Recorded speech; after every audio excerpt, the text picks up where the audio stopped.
Have you ever thought, is this just me when struggling to stay organized, start tasks, or manage time? For those of us over 50, these challenges might not be just aging.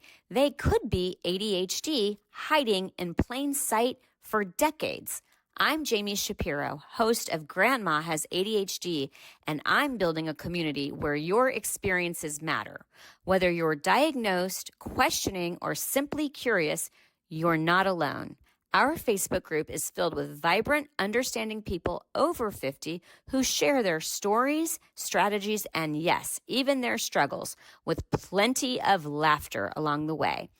Ready to find your people? Join our growing Grandma Has ADHD Facebook community. Please like and subscribe to the podcast wherever you listen, and share it with someone who might need to hear they're not alone, because ADHD doesn't have an age limit, and neither does understanding yourself better. Together, we're changing the conversation about ADHD after 50. Come be part of the story. Today, I am excited to introduce Dr. Eliza Barach, a cognitive psychologist and ADHD coach who specializes in working with high-performing adults. Dr. Barach's clients are driven, creative, and accomplished, yet many have spent decades puzzled by why motivation, follow-through, or emotional regulation can feel so unpredictable. What makes her work especially compelling is that many of the adults she supports were overlooked for ADHD diagnosis earlier in life. Their intelligence, adaptability, or perfectionism became incredibly effective camouflage, masking the struggles beneath their success. Dr. Barach is passionate about exploring this fascinating intersection, how ADHD can hide behind achievement, and what transformation looks like when people finally understand their brains and learn to work with them instead of against them. Her approach helps high achievers stop fighting themselves and start leveraging their unique neurological wiring. And I'm so excited to talk to, what should I call you? Eliza Barach, Dr. Barach? Just Eliza is fine. Thank you, Eliza. And I should have asked you, so just for the guests when you're listening, I really go pretty much right into the interview because I like it to be a very ADHD spontaneous conversation. So I didn't even remember to ask Eliza how to pronounce her name. So I hope I didn't butcher it. You're totally fine. It's tricky. Well, Dr. Eliza Barach, welcome. And how I connected with Eliza is, as I've shared in some of the earlier episodes, we were both TED Talk presenters, which is a TED Talk, but half the length for our ADHD brains. And she presented on a topic that I cannot wait to explore. And that's how we realistically plan with ADHD when you have the optimist, the pessimist, and the realist. And the only other thing I will say, because, I'm going to talk a lot, is that I do always ask my guests if they have ADHD. And if they have ADHD, my expectation is that they're going to be open about it, because that's part of my why is destigmatizing ADHD. And she did say that I could share. And she also has a mother with ADHD who is a grandma. So I'm going to take a pause. Okay, so I paused for a second because there was a banging, but Eliza said that was her 1-year-old. And, we're keeping it real on this podcast. And I don't know if you've ever heard my podcast, but I have a dog, Benji, that every time I'm in my podcast area, he will growl and bark at me. And, there's nothing I can do. So anyway, welcome, Eliza. Thank you for your patience with all of that. Yeah, thank you so much for having me. I mean, before my little one, my 2 dogs always would bark when I was on coaching calls. They're still with us. You might hear them as well. So in addition to a little one that might yell, I've got 2 dogs that might chime in. Great. Okay. So I always want to hear your ADHD story, because obviously you work professionally in the ADHD space, but you also have ADHD. So tell me how all of that came into play. Yeah, so I was diagnosed early for a woman at 17. And, I always knew even when I was younger that I was a little different, a big thinker, got my chair taken from me because I wouldn't sit down. So all the signs were there. And then 17 came, which is a crazy time for girls. And I was diagnosed. And then, I didn't really think anything of it. I just kind of moved on. It wasn't until I was in graduate school that I really started to take that seriously, like what it actually meant to have ADHD and what it actually looked like. And then that also really influenced my pursuit of psychology in graduate school. So when I started graduate school, I always knew I wanted to study ADHD, even if I wasn't studying it quite yet. My work was very much focused on understanding how the brain works, but like a neurotypical brain. And so my hope was that I'd be able to take what we know about the neurotypical brain and see how it was different for the ADHD brain. What I didn't realize is that it would actually look like starting my ADHD coaching business. I thought I'd be in research and academia and be a professor, but there just were some environmental conditions in academia that just didn't work with how my brain works. So I was like, I think I've got to leave. And that's how I started my ADHD coaching business. I wanted to be able to apply what we know about the brain and help people more immediately, because academia is a bit of a slow process. I love research, but it takes a really long time for that information to get to the people who need it the most. And so this was a way that I could bring that information to people more quickly and have a more immediate impact. Okay. Before we get into your topic, which I am so excited to share with our audience, because you grew up with an ADHD mom and you did share with me that she was diagnosed at a younger age, I always like to ask people how it was to be parented by someone with ADHD, because I was parented by someone with ADHD, but we didn't realize it. And, now, of course, pieces make sense. So I would love to hear, your perspective, how that might have been different than your friends' moms. Yeah. So I think, my mom was always open about being diagnosed with ADHD when she was little. And then, so something I always knew about, and I think what was interesting is like my mom and I are very similar, but also have a lot of differences. And we also know no two people with ADHD are the same. And so seeing her and seeing me, like, we didn't think that I could possibly have it, because my mom also struggled in school. And that's not something I had. I loved school. My mom's very smart, but like, as we talked about, when I was telling my story about environments, if the environment's not a good fit, it's really hard for us to succeed.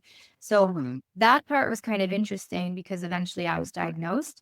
And then I think one of the things that was actually really great with my mom having ADHD is that she didn't follow like a typical career trajectory. So she worked so many different jobs and we never thought anything of it. Like there wasn't some kind of shame or moral failing kind of story to it. It was just, this is what you do. You adapt. When something doesn't work anymore, you find something that's better.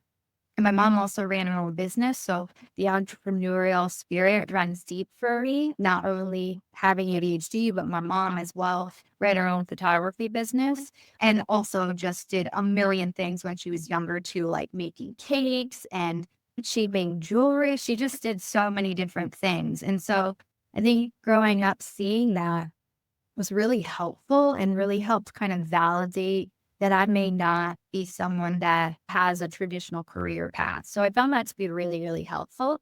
What I think sometimes is challenging is that you have two people that have ADHD and two people who have very intense emotions. And my mom's definitely more sensitive than I am, or at least overtly. And so we definitely could butt heads like that because I tended to have a bit of a temper as a kid. So that was an interesting thing to see of like how how emotional dysregulation can show up in different ways in the parent and the child. So that definitely was interesting to look back on now. So there's lots of things that were really great because I think she could get me in ways that other people couldn't, but we also sometimes have the same blind spots. I love that. I have to, just as you're saying all of these things, I was thinking back to my own childhood, and my mother and my emotional dysregulation is also, it's been a real source of butting heads for us. And we're very, very different, which is why I didn't realize my mom had ADHD, because I'm more of the go-getter. Let's see what I can achieve. My mom, dropped out of college, although she's incredibly bright, couldn't hold down a job because she would just keep switching, and was incredibly, had a lot of anxiety and depression, and then was sensitive to me. And I had quite a temper, which I now realize probably was my emotional dysregulation. And then it's interesting that you say you were diagnosed at 17. My youngest child, actually, I was diagnosed when my oldest child was diagnosed in middle school, but did not realize that my youngest had it until she was 16 because it did look so different. And I'm so glad that she brought that. I always convey that ADHD looks different from every person, just like we all different. So thank before we get into your topic, because I love your topic, I think that's going to be so applicable because that's one of the biggest misconceptions that I find is that people, and even at the ADHD conference, we talked about it. People think, oh, if you're high achieving or you're really smart or you did really well in college, you can't possibly have ADHD. And so I know if you're not watching the video, Eliza just like, no, she's just, she's nodding no. So I'm going to start asking you questions, and then I'm going to ask you my button question, and then we'll come back into that. Why do so many bright, capable people get missed for ADHD until adulthood? I think that if you're successful by society standards, right, you're not a problem. And if you're not a problem, then you don't get a referral for diagnosis. So if you are making it seem like you've got it figured out, like you get good grades in school, you don't show up to things late, then, you seem like you're fine. And so you get passed by. You're not a problem. But the reality is we're not asking that question of like, what's the cost of you having this success? How much harder do you have to work compared to people who have maybe the same talent, the same IQ as you? What do you have to do in order to be successful that others don't? Yeah. That's the duck paddling. You see the duck on the water and everything looks really, really smooth. And underneath that, especially that ADHD duck, they're paddling at such an effort. So I'll ask you this question. So someone that does have it all together, again, I discovered that I had ADHD at 45. And at that point, I'm like, I've got a career. I graduated college with high honors. And honestly, I didn't really think much about it. And I sort of put a pin in it until I realized that my mom had it and my whole world intersected. Why do you think it would benefit someone who has been successful their whole life to finally understand ADHD and its impact? I think that regardless of anyone's label, understanding how your brain works or how you work is such an important thing to know. So whether you have ADHD or not, getting a really clear understanding of this is the way my brain works, this is what matters to me, and this is what helps me to be successful is going to set you up for success in your life. Not just, checking off boxes of success, but also just, I think, being engaged and feeling satisfied. So no, like regardless of the label you're getting, having that clarity, I think, is really helpful in you moving forward and figuring out like the best way for you to move forward that integrates, well-being and, your values and things that actually matter to you. I think there's also a misconception that once you know you have ADHD or you're an ADHD coach, then you don't have any of the struggles with ADHD. Eliza, yeah, what do you think of that statement? Yeah, I mean, this is why I'm really open and transparent with my clients and strategically use self-disclosure because just because I do this for a living doesn't mean that I'm cured or I have it figured out. There are times when I'm working with clients and it's like looking in a mirror and I'm like, I have the same struggle too. So I think, just because we've gotten to this place where we're helping other people doesn't ultimately eradicate our own challenges. I think it gives us an extra window into it that other people may not get and may streamline communication and understanding. But it doesn't mean that we've got an elixir that no one else has. Yeah, I love that. And I will say for me, it's given myself the forgiveness, or I'm not beating myself up anymore, for the mistakes because I just have come to expect them. And now the only difference is I film them and I put them up on social media and say, "Look, give you another example. I left my wash in the washing machine last week, even though I've got things in place, but I had just gotten back from the ADHD conference. I washed right in because with everything else going on, I completely forgot to get it out. 2 days later, it reeks, right? And now it can't be washed on cold, has not been the smell out. And I love it. I'm like, oh, here we go. It's funny you mentioned that because I actually just washed my headphones like 2 weeks ago. They were in my pocket. I forgot to take them out. And the reason they were in my pocket was the strategy to remember to bring them, like, so I could listen when I was working out. So Yeah. And I love that you brought up the point about acceptance. And I think that knowledge gives you that understanding of like, okay, these challenges that I have, it's not because I made some bad choice. It's that my brain needs different things in order to be successful. And when I don't have those things, of course I'm going to make these mistakes. I always like to say this too, that even when we have all the things figured out, case in point, your example with the washer and mine with the washer too, like you're still going to make mistakes because even if you level the playing field, you're still not perfect. And neurotypicals are going to make those mistakes too. It's just that we tend to make them a bit more frequently, especially when we don't have our systems and our strategies in place. So I want to go off topic with you. I don't know if you're married or your partner, so I don't want to say husband or partner. He's my Husband. Okay. Has ADHD or not, because to your point, I'm with a neurotypical and well, I wouldn't say it's totally neurotypical, but he doesn't have ADHD. And I know my little things, he's got to have such patience, but he's such a good balance for me because he's sort of that executive functioning outside of me to say, Jami, did you do this? And, don't do this. And what about you? What about your husband?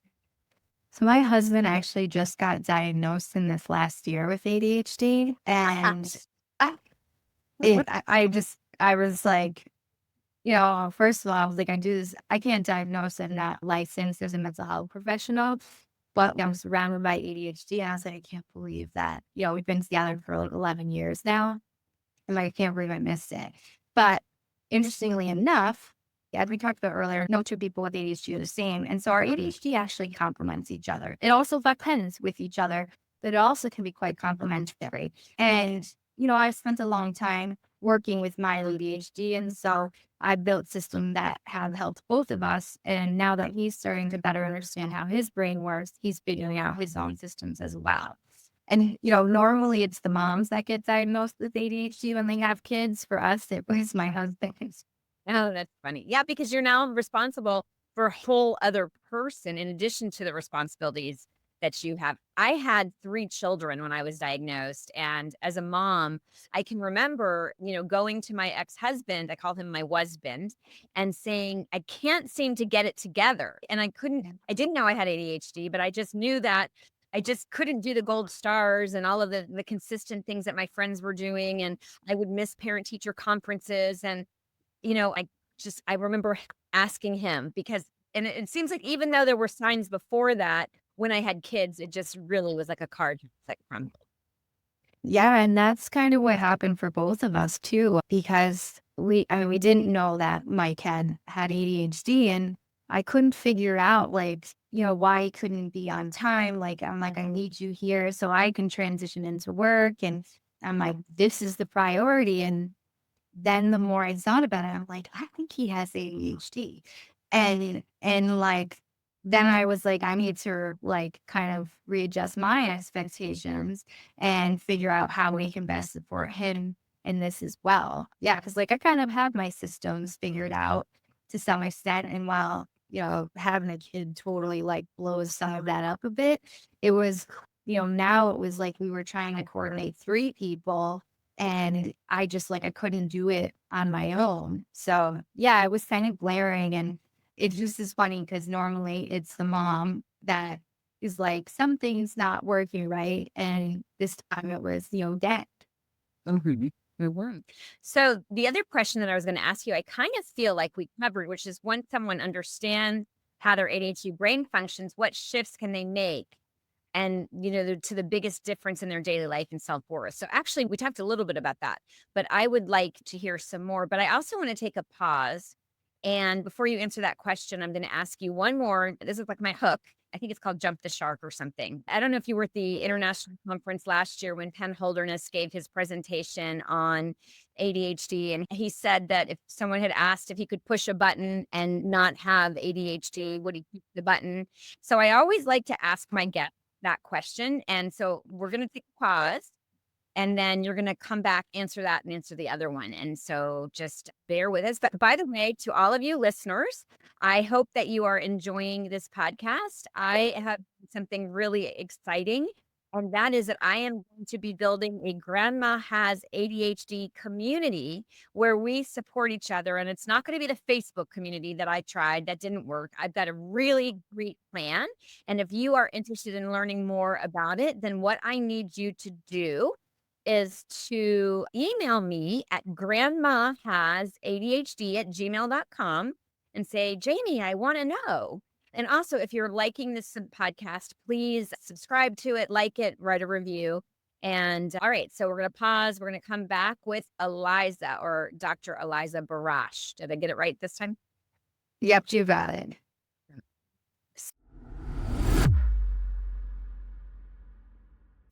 You know that feeling when Monday rolls around and you have all the plans, but by Tuesday, you're already behind? Yeah, me too. That's the ADHD brain doing its thing. I'm Jami Shapiro, and I'm launching something I wish had existed when I first discovered my ADHD. Grandma Has ADHD, a membership community for women who found out later in life that they have ADHD and have spent way too long feeling like they don't quite fit in. Here's the thing, going it alone doesn't work for ADHD brains. We need accountability without judgment. We need people who get it. And we need structure that actually sticks. That's why I'm kicking things off with Monday Momentum and Make It Happen sessions. 1 year of ADHD coaching followed by body doubling, where we actually do the things together. No more lonely to-do lists, no more starting strong and fading by Wednesday. If you join the Founders Circle, you'll lock in this low rate for life as long as you keep your yearly membership. Plus, you'll get quarterly private sessions with just me and the other founders as we build this community together. This isn't just another membership created to take your money. This is the support system we've been looking for. Head to jamieshapiro.me to add your name to the interest list. Let's stop going it alone. That's Jami Shapiro, JamiShapiro.me.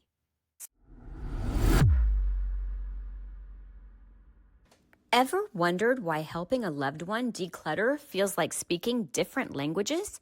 I did, especially with my mom. It wasn't until I founded Silver Linings Transitions, helping San Diego seniors organize and move for over a decade, that I discovered why. We all experience clutter differently, and for those of us with ADHD, it's a whole other world. If you are listening in the San Diego area and feeling stuck with moving, paperwork, photos, or home organization, our team at Silver Linings Transitions gets it. We understand ADHD's unique challenges, and we won't just help you get organized. We'll create sustainable systems that finally stick. Schedule a consultation with our team today at 760-522-1624. That's 760-522-1624, or find us at silverliningstransitions.com. So you can probably hear the dog barking. That will tell you that there is not going to be any way that we're going to be able to edit that out. The person that edits my podcast doesn't have that level. And one of the things that I learned at the ADHD conference is we need to simplify. We need to make things as easy as possible. And when you live with ADHD and you're very open about your ADHD, it's not an excuse.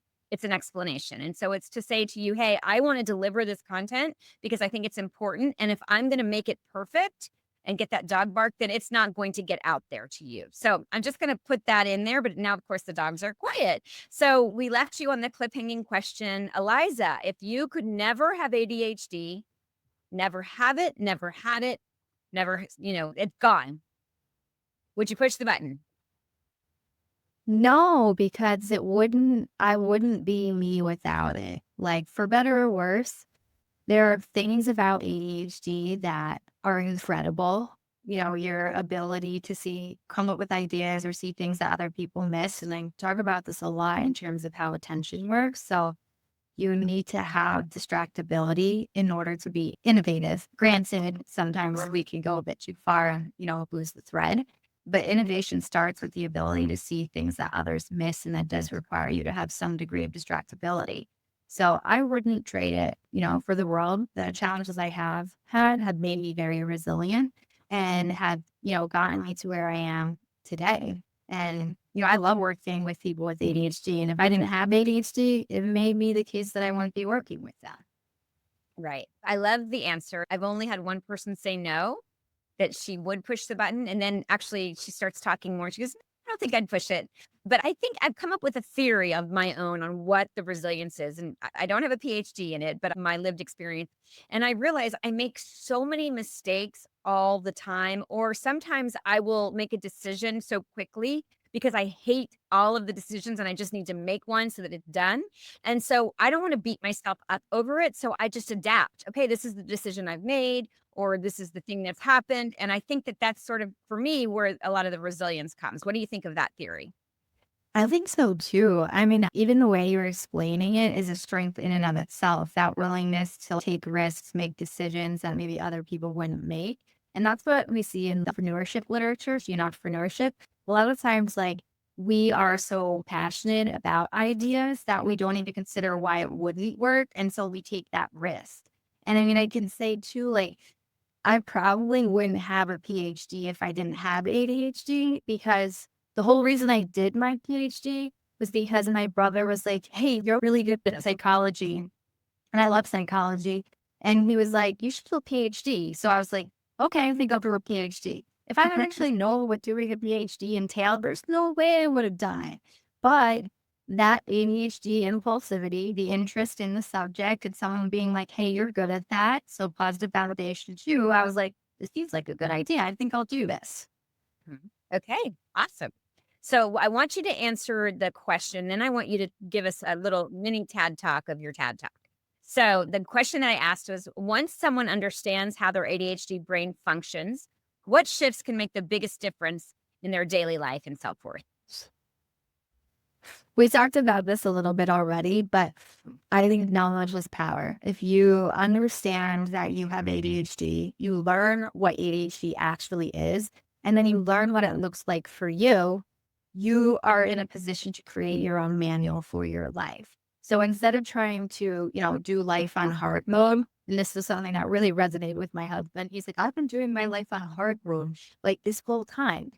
So instead of doing that, you can maybe get it to like medium mode, and maybe we get it to easier mode. So understanding how it works for you means that we can do more targeted strategies to help you succeed. So like, for example, with ADHD, we know that we have smaller working memory capacity.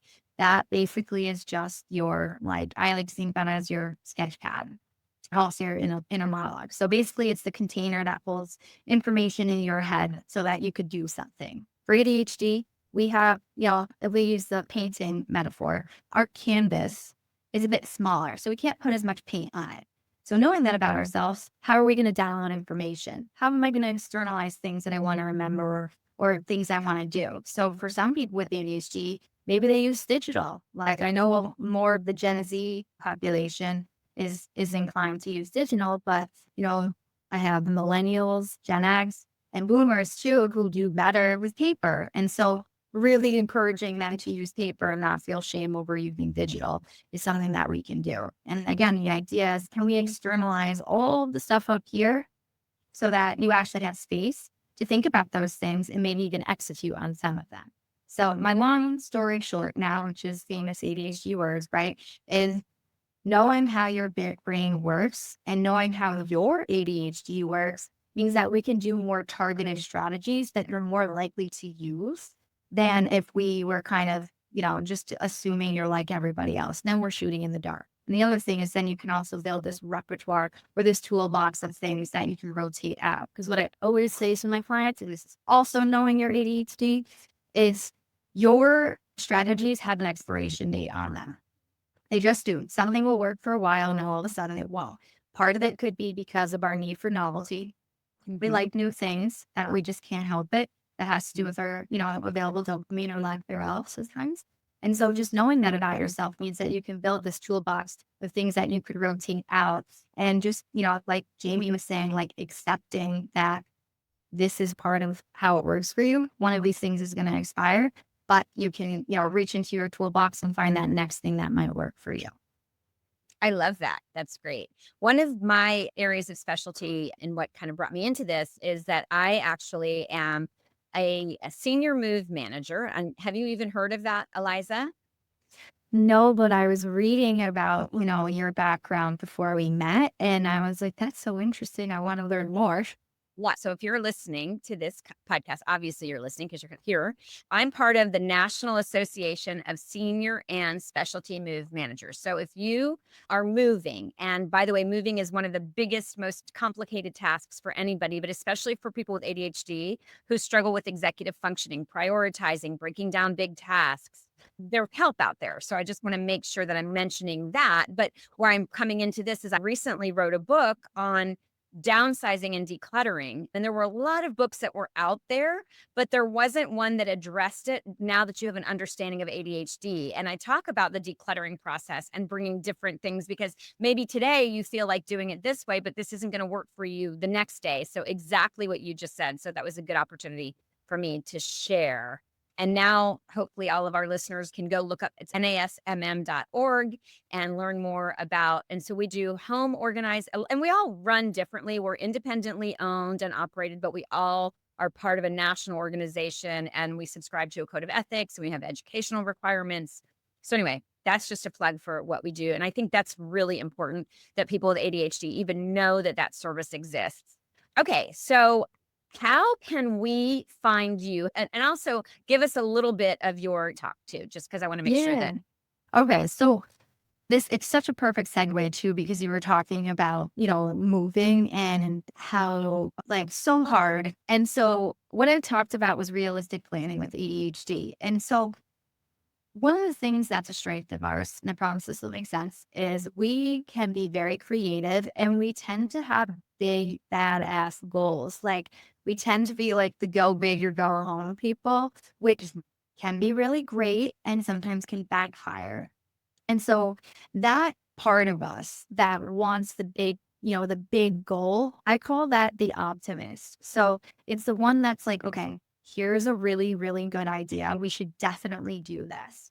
And so when this comes to planning, it's like, okay, I want to start exercising. That's always like an easy one. Or if we use, Jami's moving, I'm going to pack all the boxes up in my house, right? Biggest, baddest goal we could select. That's the optimist. And the optimist is like, we totally can do this. And the truth is there's a part of you that definitely can, because you've probably done something like this before, where you pulled, like this Hail Mary out, which can be a strength, but can also be really stressful. So this optimist voice sometimes gets a lot of stage time for us, and it need not be a bad thing.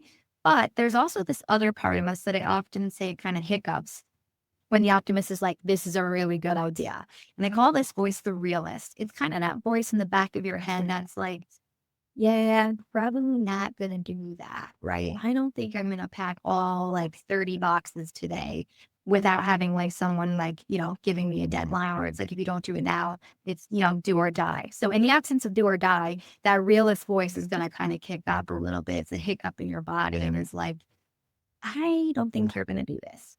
So one of the things that I will do with clients is get them to kind of see these two voices in their heads and kind of feel for them.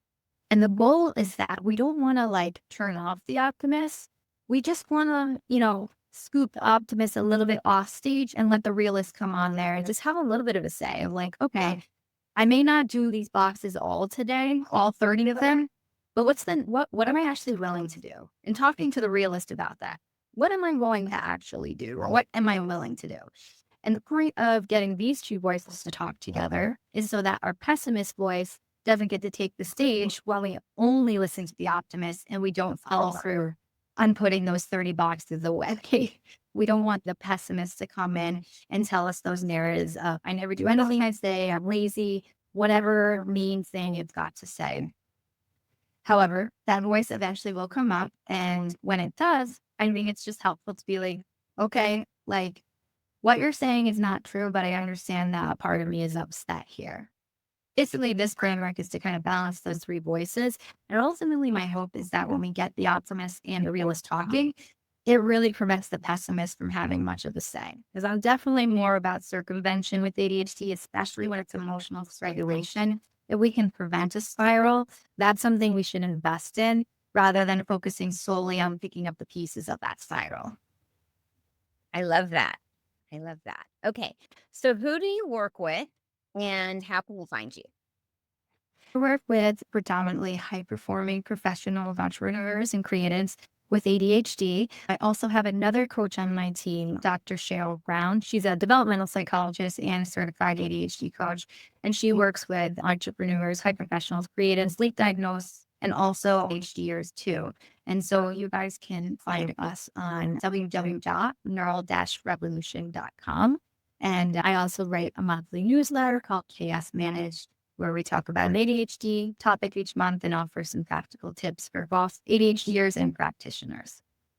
I love that. Well, is there anything, this is, I don't know about you, but I will sometimes have a conversation and then at the end of the day, I'll be laying in bed thinking, oh, I wish I had said that, or why did I say that? So I want to make sure that we wrap this conversation up in a nice little package that you hang up feeling really good and that I didn't cut you off or, anything? I think so, but I may have to shoot you an email tonight at 1 when I'm up thinking about what are the things I didn't say, especially when Jami gave me the opportunity to say them. Jokes aside, no, I think we covered a lot. And I think maybe the only thing that keeps kind of sticking in my head is what you were saying earlier about acceptance and how important that is, I think, for everybody with ADHD, but especially high performers who have often questioned, do I even have ADHD? I'm successful here yet. So how could I have this? I think that understanding of ADHD happens in all walks of life. It doesn't discriminate against IQ, and that we can absolutely be high IQ or successful and still have ADHD. And all that means is that you need different things in order to be successful. And you don't need to work so much harder than everyone else. It's not fair that you're putting that pressure on yourself. And so I think absolving yourself of that and really leaning into what it means to have ADHD is a really powerful tool in and of itself. So I'm going to throw a monkey wrench at you because I just thought of something else that I want to ask you, which is a wonderful thing about the podcast.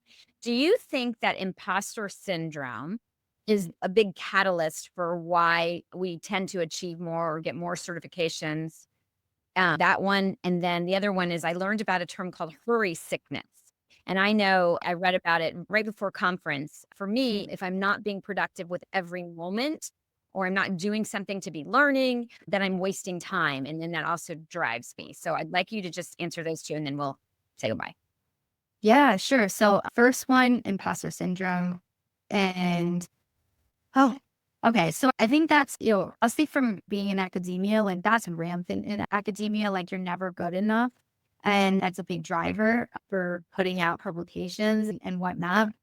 In terms of ADHD, I think some of it is if anyone saw the mess behind the success, there's no way they would still think I was successful, right? And so I think that makes us double down into working that much harder because we can't have anyone figure out the craziness, the mess behind all of this. So I think some of it's that. And then also if you had success when you were young and you have ADHD, first of all, it feels really good to succeed and you want to keep getting more of that. I think that when that's been your upbringing and there's been so much worth assigned to your success, and then you're starting to see this is really chaotic, these are really this chaotic for everybody else. Again, that kind of makes you want to hide the chaos and you don't want to lose out on that positive validation, right? So I think that Ned Howell talks about the flip side of RSD being recognition success euphoria. I think that's the phrase or whatever. And so we're very motivated by positive outcomes. And so there's this question of when is this actually adaptive and when is this actually maladaptive? And that's when you're working yourself to the bone in service of this positive outcome. I have never heard the recognition success euphoria, but I love that. I wrote that one down. Okay, now this is really time to say goodbye. I always ask my guest if, especially a lot of my listeners are late diagnosed, and the grief and the relief that comes from that diagnosis. What is your advice, or what would you say to those people who are in that space? I'm so sorry. I'm going to need you to ask that question one more time. It's like for those that are late diagnosed or realizing that they have ADHD, because not everybody gets that formal diagnosis. What would you say to those people who are meeting that with the relief and the grief? So for those that are meeting it with relief and grief, first of all, validating that 100%. There is such a relief in knowing, but there's also that true grieving process, because there's a lot that you maybe missed out on because you didn't know this information at that time. And so giving yourself space to grieve is normal and important. And then also, leaning into the relief of like, now that I know this, what is possible for me? What should change? What can I do differently? What can I experience more of? And what am I already doing pretty good? And you pull from that as well. Mm-hmm. I think that was a great answer. And I really like to share my closing thought is that, it's never too late to understand and know yourself better, because we are always growing. And so thank you so much, Dr. Eliza Barach. Barach, for joining me today. And again, remind us, your newsletter is chaosmanaged.com. No, that's okay. My website is www.neural-revolution.com. And then my newsletters. Yeah, Neural Revolution. Neuro-revolution. Yeah, Neural, AL at the end. I always stuff over the podcast and with my dog Jackson making his cameo. He made more than a cameo. I think he was like a co-star in this one. But we're going with it. He so loves the fame. Yeah. So for Benji, I don't know if you heard it, that at one point hears Jackson and starts chiming in. I'm like, oh, of course. Anyway, thank you guys so much for listening. Thank you, Dr. Eliza Barach. This is another episode of Grandma Has ADHD. The opinions expressed on Grandma Has ADHD podcast are those of our guests and hosts and are intended for informational and entertainment purposes only. This podcast does not provide medical advice, diagnosis, or treatment. The content discussed in this episode is not a substitute for professional medical advice, diagnosis, or treatment. Always seek the advice of your physician, mental health professional, or other qualified health provider with any questions you may have regarding a medical condition or mental health concern. Never disregard professional medical advice or delay in seeking it because of something you have heard on this podcast. If you think you may have a medical emergency, call your doctor or emergency services immediately. The host, guests, and producers of Grandma Has ADHD do not assume any liability for the content of this podcast. Listen at your own discretion.